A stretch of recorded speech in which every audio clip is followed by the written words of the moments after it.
You really thought this was serious? We were just having fun. My girlfriend laughed when I proposed to her on her birthday rooftop party. Her friends filmed it for TikTok. I didn't argue. Weeks later, the full video leaked, and the internet destroyed her reputation overnight. Hey Reddit, long-time lurker, first-time poster. I'm not really the share your life online type, but I've had this sitting in my head for too long. I'm Nate, 29 now.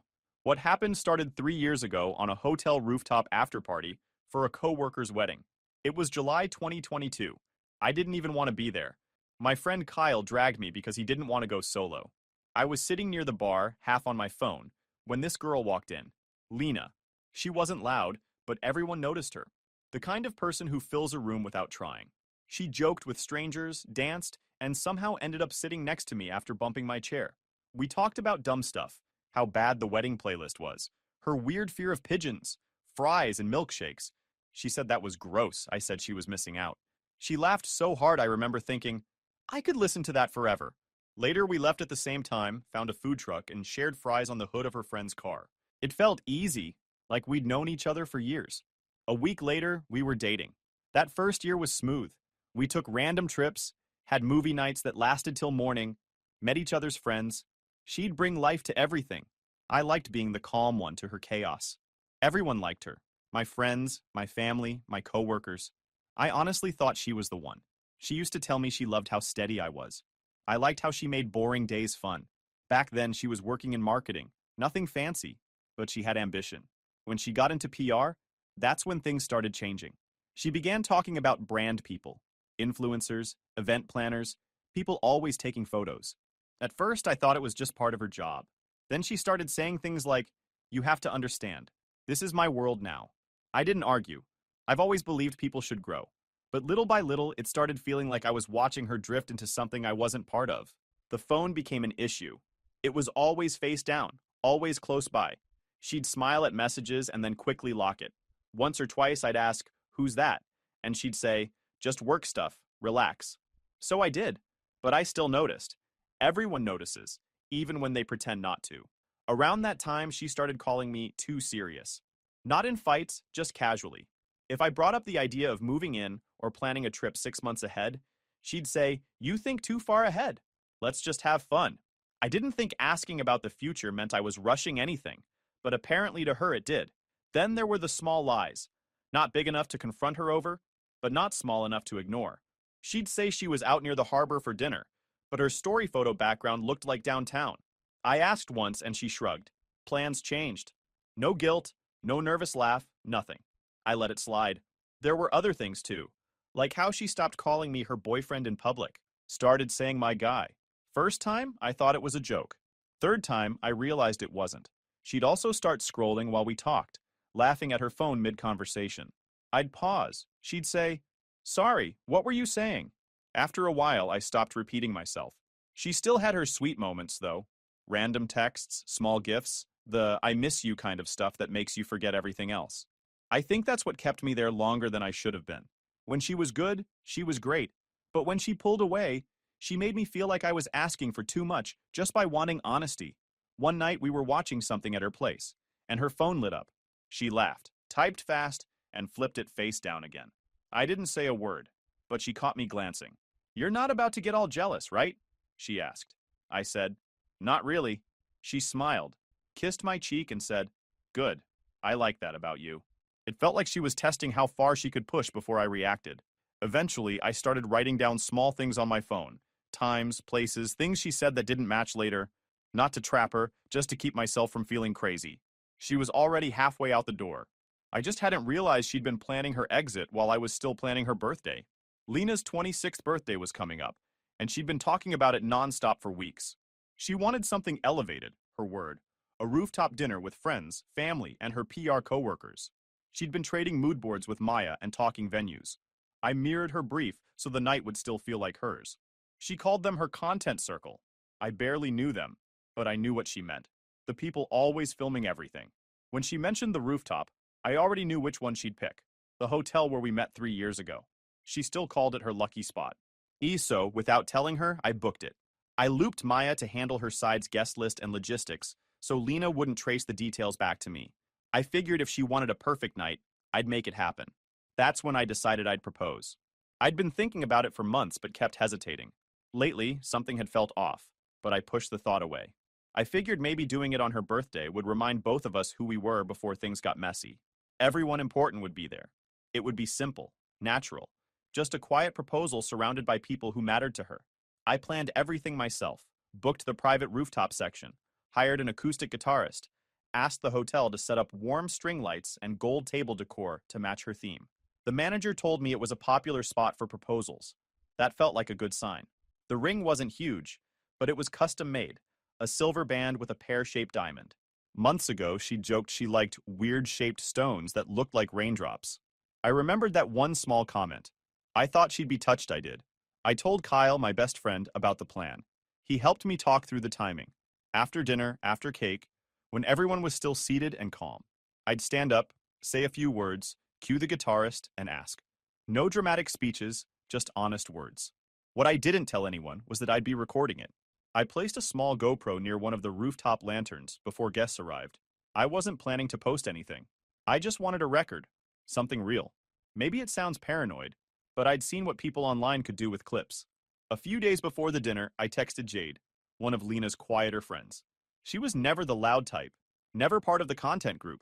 I asked if Lena seemed okay lately, just to make sure I wasn't missing something. Jade took a while to respond. When she did, it was short. She's fine. Just be ready for anything. I asked what she meant, but she never replied. That line stuck in my head. I almost canceled the whole thing that night, but I convinced myself I was overthinking. The week before her birthday, Lena was glowing, always on calls, picking outfits, talking about angles, lighting, and photographers. Maya had this habit of DMing friends' exes for collab ideas. People laughed it off, but it always felt a little too cozy. Lena'd send me messages like, "You better wear something that matches my theme," followed by laughing emojis. She wasn't distant that week, just hyper-focused on making everything perfect. I figured maybe this was her love language. The day before, I barely slept. I kept checking the ring, replaying the timing in my head. I wasn't nervous about her answer. I was nervous about doing it right. Kyle called and asked, "You sure about proposing on her birthday?" Some people think that's bad timing. I told him, "She loves when the spotlight's on her. This is her night. I just want to make it better." He said, "All right, just keep your expectations real." I got to the hotel early the next evening, helped the staff set up the tables, checked the lights, made sure the guitarist had the right cue. Everything looked perfect. The weather was perfect. The GoPro's little red light blinked faintly behind one of the planters, invisible to anyone else. The night of Lena's birthday was perfect. The kind of night people post about for weeks. Warm air, city skyline glowing, string lights stretched across the rooftop. The tables were set in gold and white, candles flickering against the glass. I got there early to check everything.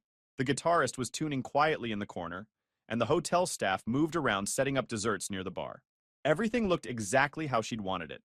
By the time the guests arrived, the place filled with laughter and camera flashes. Her friends came first, the PR crowd, loud, dressed like they were at a photo shoot. Then her parents, my mom and sister, a few of my coworkers, and Kyle. Everyone looked happy to be there. I tried to blend in, just watching from my seat, letting her enjoy it.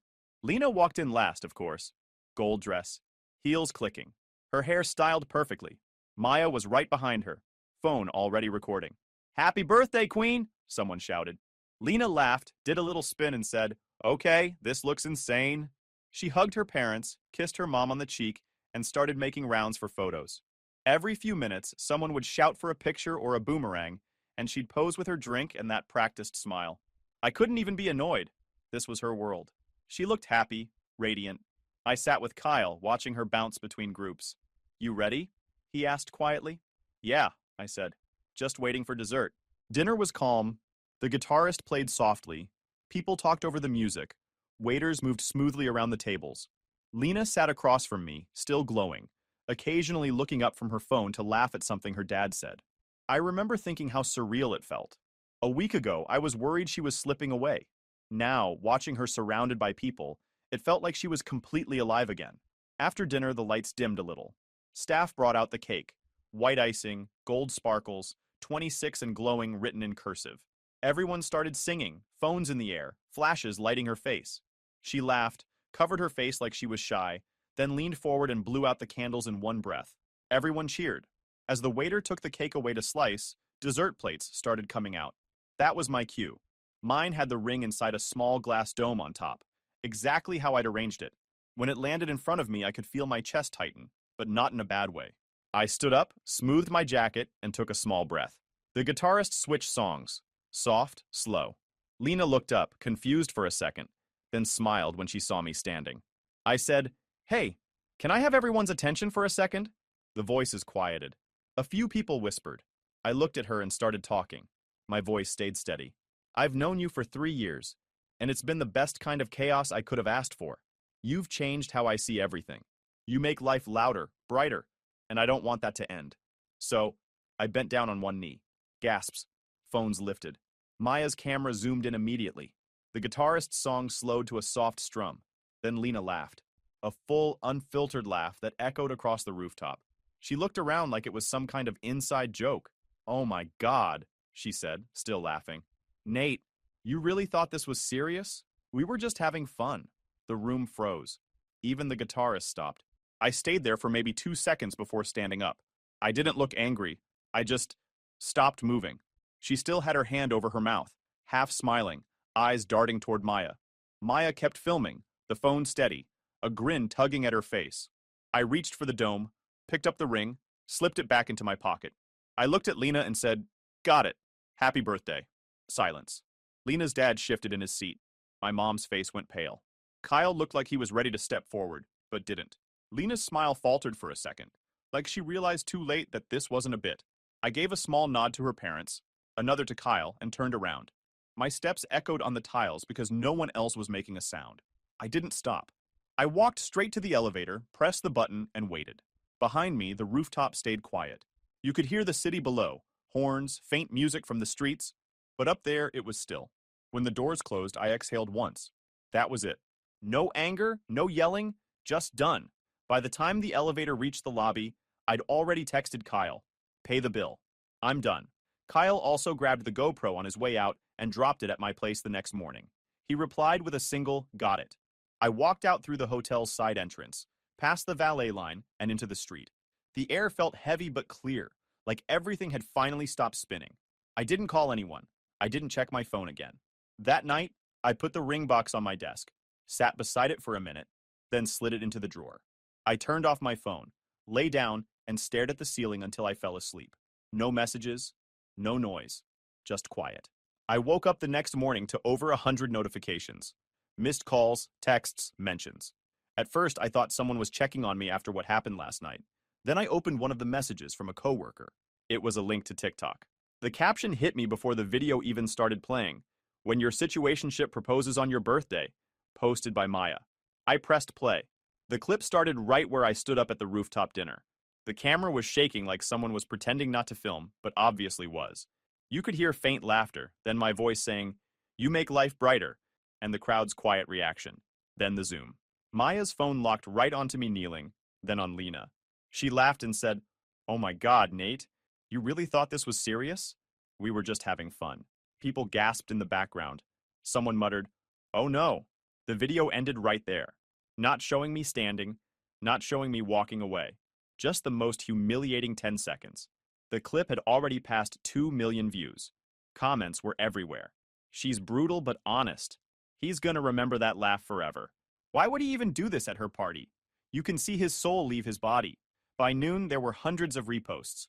Reaction videos, memes, edits. The internet doesn't rest. Then the AI versions started appearing.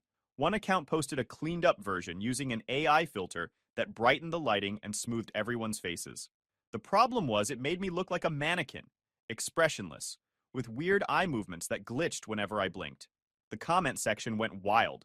"Bro's face is literally fake. This looks like deep fake stuff. AI ruined this clip." Another version added background violin music and slowed it down, making it look like a movie scene. People thought that one was artistic.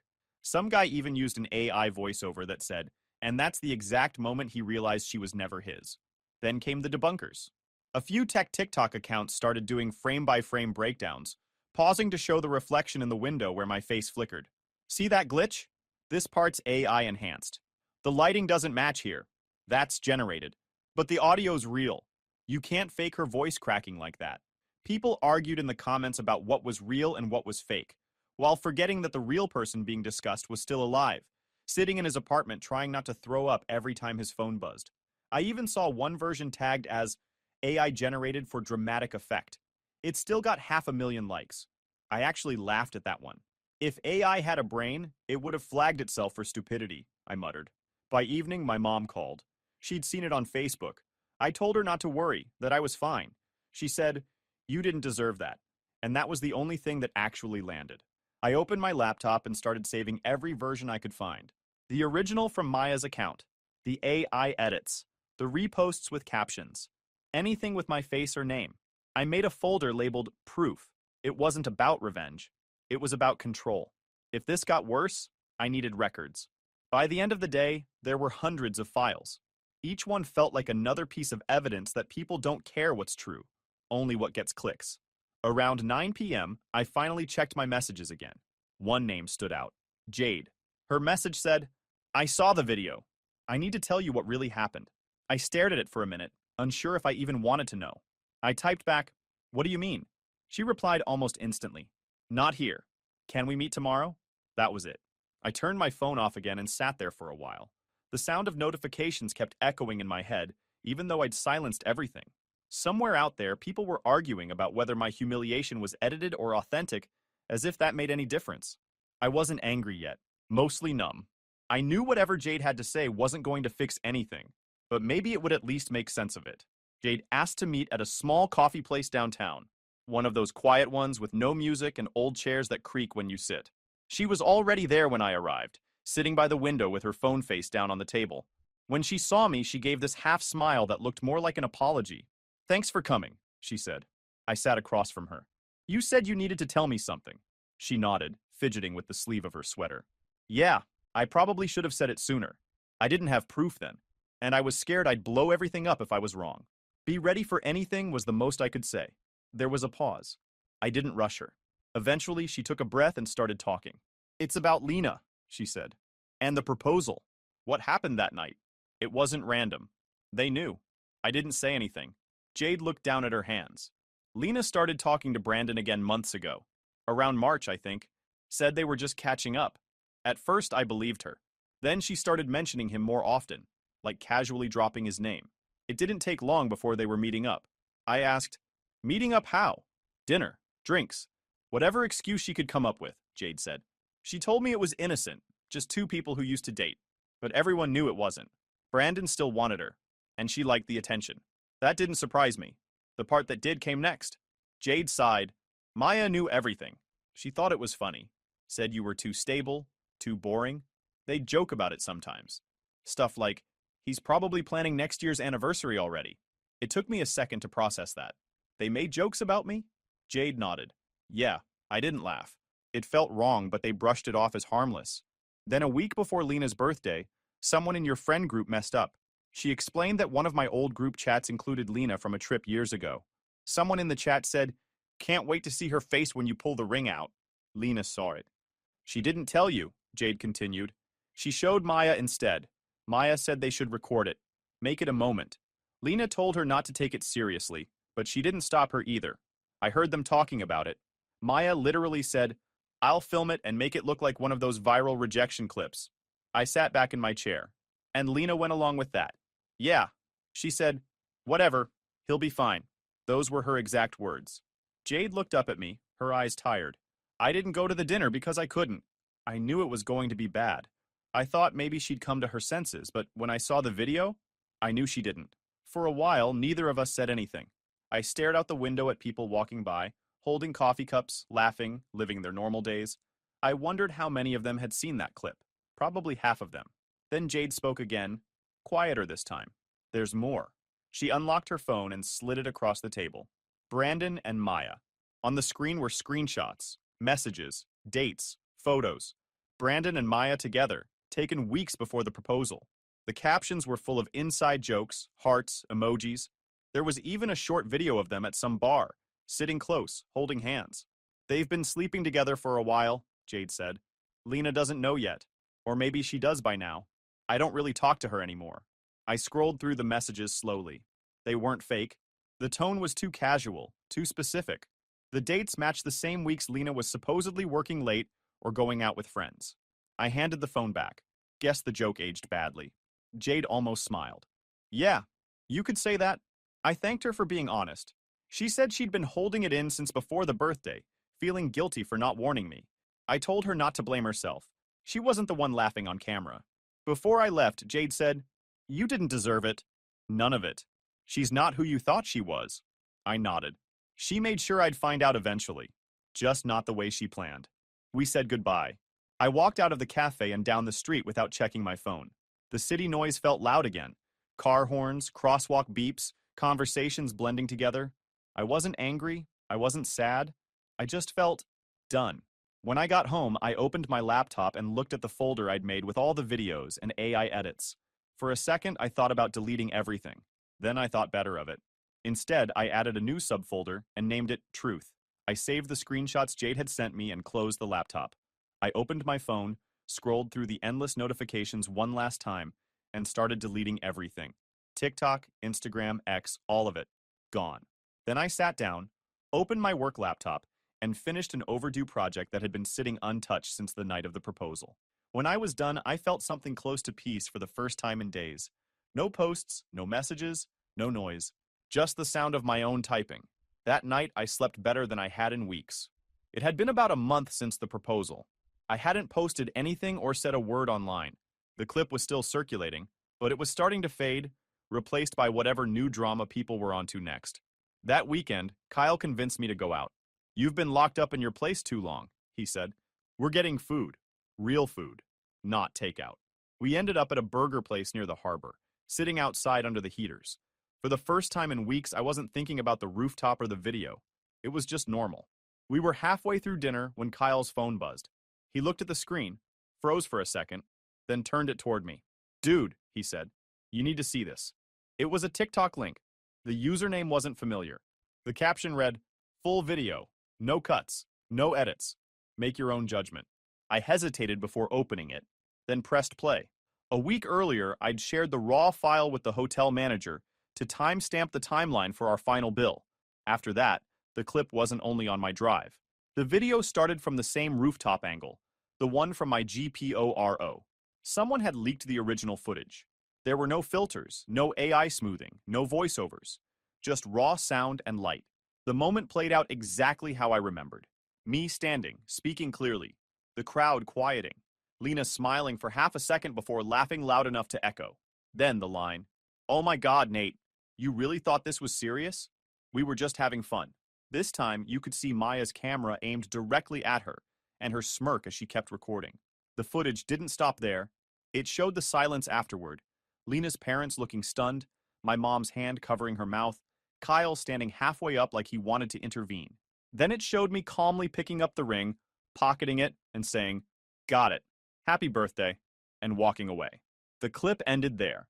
Within an hour, it was everywhere. It didn't matter that it wasn't posted by me or Kyle. Once it hit Reddit and TikTok, it spread fast. People started noticing the difference. Wait, this isn't how the viral version looked. He handled that better than most people would have. The comments flipped overnight.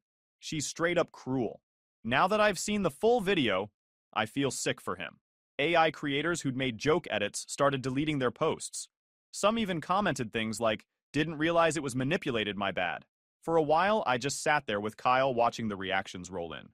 The video was already at 2 million views again, but this time the tone was completely different. Kyle said, "You should post something. People would finally see your side." I shook my head. No point. The truth's out already. It'll speak for itself. We didn't post it because we didn't need to. The second you defend yourself online, you look guilty even when you're not. Silence does the job better. That night, Lena's name started trending. Not mine. Her old clips resurfaced. Comments under her post turned brutal. Some called her manipulative, others tagged her brand sponsors. Maya's accounts went private within hours. By the next morning, half the brands Lena worked with had quietly unfollowed her. A few issued vague PR statements about respect and empathy in all content. Everyone knew who they were talking about. I stayed off my phone for most of the day, but Kyle kept sending me screenshots. He was enjoying it way more than I was. "Dude, this is justice," he said. Maybe, I replied. It's still ugly. That week, I went back to my normal schedule. Work, gym, errands. It felt strange how quickly life resets when you stop giving attention to chaos. I started cooking again, fixed the leaky kitchen tap, even visited my parents for dinner. My mom hugged me a little longer than usual and said, "You handled everything with class." I didn't have an answer for that. Jade texted me a few times, checking in. We started meeting for coffee once a week. Nothing serious, just easy conversation. She didn't bring up Lena much, but sometimes I could tell she still felt guilty for not warning me earlier. I told her to let it go. A couple of months passed quietly. The storm online had completely turned against Lena and Maya. Their content stopped getting likes. People started calling them out on every new post. Then, one night, Jade sent me a message that made me pause. "You might want to see this." It was a screenshot of another viral post. This time, not about me. Lena's ex, Brandon, had been exposed for cheating on her. Again. This time, with Maya. Someone caught them together at a hotel event, and the photos were clear. The comment sections were ruthless. Even people who once defended Lena were now saying things like, "Karma's real, and guess she knows how it feels." I didn't say anything to Jade, just replied with a short, "Figures." Over the next few days, Lena's accounts went private. Maya's disappeared entirely. It didn't make me feel happy, just done. Like the world had finally closed the chapter for me. That weekend, I reopened Instagram briefly. My account was still there, untouched since I deleted the apps. I uploaded one picture, a closed ring box on my windowsill, city lights blurred in the background. The caption, "Peace greater than drama." I turned off comments, logged out, and deleted the app again. For once, it actually felt quiet. Not empty, just calm. But 2 years had passed before I heard from Lena again. Her name popped up one morning in my inbox, an email titled "Closure." I almost ignored it. Then I opened it. It was long, paragraphs stacked like she was trying to empty her guilt into the screen. She said she'd been in therapy, that she'd learned accountability. She said she'd lost everything. The followers, the brand deals, even friends. Maya had blocked her. Brandon was gone. Every post she made still got comments like "Rooftop Girl" or "We were just having fun." At the end, she wrote, "I know you don't owe me anything. I just want to apologize face to face. I need to say it out loud." I typed a short reply. "Rooftop cafe across town. Friday. Noon. Fitting place for closure." Friday came clear and warm. The same kind of sky we'd stood under the night she laughed in front of everyone. I got there early, took a seat with a view of the skyline. Same city, same view, completely different feeling. She arrived late. I recognized her before she spotted me. Same posture, but different energy. No phone in hand, no dramatic entrance, no crowd orbiting her. Just Lena, plain and quiet. "Nate," she said softly, like she wasn't sure she was allowed to say my name. "Hey." She sat across from me. No makeup this time, hair pulled into a low bun, eyes tired. When the waitress came over, she barely looked up to order coffee. For a while, neither of us spoke. She just kept tracing the edge of the napkin with her finger. Finally, she said, "You look good." "Thanks," I said. She nodded, eyes flicking between her cup and me. I don't know where to start. I guess I deserve all of it. The hate, the comments. It's never stopped, you know? Every few months it goes viral again. People don't let it die. I didn't answer. "I lost everything," she continued. "The people who used to text me for collabs? Gone. The brands? Dropped me without a word. Even my old friends don't invite me anywhere. They don't want the attention." She laughed once. Not the same laugh from before, just empty. "I can't even go on dates. Everyone knows who I am before I sit down. I've become a joke." Silence again. Then, softly, "I think about that night all the time. How I looked at you. How I sounded. I don't even recognize myself in that video." I kept my tone even. "That version of you is still out there. Millions of people have seen it." Her eyes filled, but she blinked it back. "I know. That's why I wanted to see you. I just needed to say I'm sorry, Nate. I was awful. I don't expect you to forgive me, but I had to tell you." She wiped at her face quickly, like she didn't want me to see. Then she said, "I miss what we had. I miss who I was with you. You made me feel safe, real." I didn't see that until everything else disappeared. I don't know if it's too late, but I'd do anything to start over. Just one more chance to make it right. Her voice cracked on chance. She leaned forward, desperate, searching my face for something. Maybe softness, maybe nostalgia. I stayed calm. "You had that chance." You laughed in its face. She looked down. "I know, but I've changed. I swear I have. I'm not that person anymore." Please, Nate. Just let me show you. Her words hung in the air. She was trembling, trying not to break. Part of me almost felt sorry for her, but then I remembered the rooftop, the laughter, the months of silence after. Before I could answer, a voice came from behind. Sorry, I'm late, Jade said, walking up to our table. Lena froze. She turned her head slowly, eyes widening as Jade came closer. The sun caught the ring on her hand. Small, simple, elegant. Jade smiled at me. Traffic was a nightmare. I stood up, pulled out the chair next to me and said, Lena, you remember Jade, right? Lena's mouth opened but no sound came out. Yeah, she finally whispered. Of course I do. Jade sat beside me, her tone polite, calm. Hi, Lena. Lena stared at the ring. You two are... I nodded. Engaged. It was quiet for a few seconds. Then Lena laughed, but it came out shaky. Wow, you really moved on. Jade smiled slightly. Life doesn't wait for people to catch up. Lena looked down, her hand shaking around the coffee cup. I can't even hate you, she said quietly. You were always the one who tried to stop her. You were the only decent one in that whole group. Jade didn't respond. She didn't need to. Lena took a breath, trying to steady herself. I'm happy for you, she said, voice cracking again. I really am. I nodded once. I hope you mean that. She gave a weak smile, eyes glassy. I do. I just wish I'd figured things out before it was too late. I stood up, placing a few bills on the table. It already was, Lena. She looked up at me, eyes wet. Do you ever think about me? I met her gaze. Only when someone brings up what not to tolerate. Her lip trembled. She looked away fast, blinking hard, pretending to check her phone even though the screen was black. Jade and I turned to leave. As we walked past her, she didn't move. Her reflection in the cafe window showed her sitting completely still, shoulders hunched, face pale. People around her talked and laughed, but no one looked her way. Outside, the sunlight hit my face. Jade reached for my hand. You okay? She asked. Yeah, I said. Finally. We stood by the railing, looking out over the same skyline where everything once fell apart. Behind us, I could hear a chair slide against the floor. Lena getting up to leave. She walked out a few minutes later, head down, trying not to be noticed. No cameras, no friends, no spotlight. Just her and the sound of her heels fading into the city noise. That night, back home, I opened the drawer in my room. The old ring box was still there. I'd sold the ring months earlier. The box kept the shape of it. Inside wasn't the ring anymore, just a folded note I'd written to myself long ago. Never begged to be taken seriously. I closed it, slid it back, and smiled. The rooftop, the laughter, the humiliation, all of it was over. And somewhere out there, Lena was finally learning what silence felt like. YouTube just dropped this new hype feature. If you're hooked on this story, smash that hype button. It tells YouTube this video deserves to blow up, and it keeps even crazier stories coming your way.